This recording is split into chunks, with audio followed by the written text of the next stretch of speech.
Bonjour mesdames et messieurs, bienvenue sur World News, la chaîne qui vous informe. Si vous êtes nouveau, n'oubliez surtout pas de vous abonner, de liker et de donner votre avis en commentaire pour ne plus manquer à d'autres de mes vidéos. Allez, on commence. Absent de la primature depuis le 10 août 2022 pour des raisons de santé, le Premier ministre Choguel Kokalla Maïga s'apprête à reprendre les activités. Une reprise qui se précise.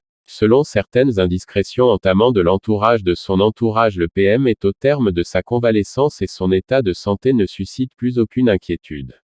Le feu vert des médecins est logiquement attendu dans les prochains jours. Ce qui lui permettra sans doute de reprendre du service. Au sein de l'opinion, les regards sont braqués depuis près de 3 mois sur la primature et des questions reviennent constamment sur les lèvres au sujet de l'état de santé du PM et de son avenir à la cité administrative.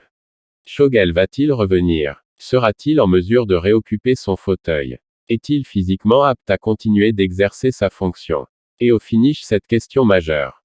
Bénéficie-t-il toujours de la confiance du président Goïta? À ces différentes questions, l'absence de réponse ouvre la voie à de nombreuses spéculations.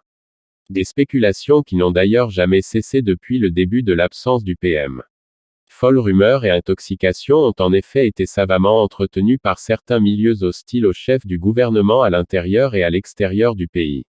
Mais dès le début, le président Assimi Goïta aurait personnellement donné des instructions pour qu'aucune information ne filtre sur l'état de santé de son Premier ministre.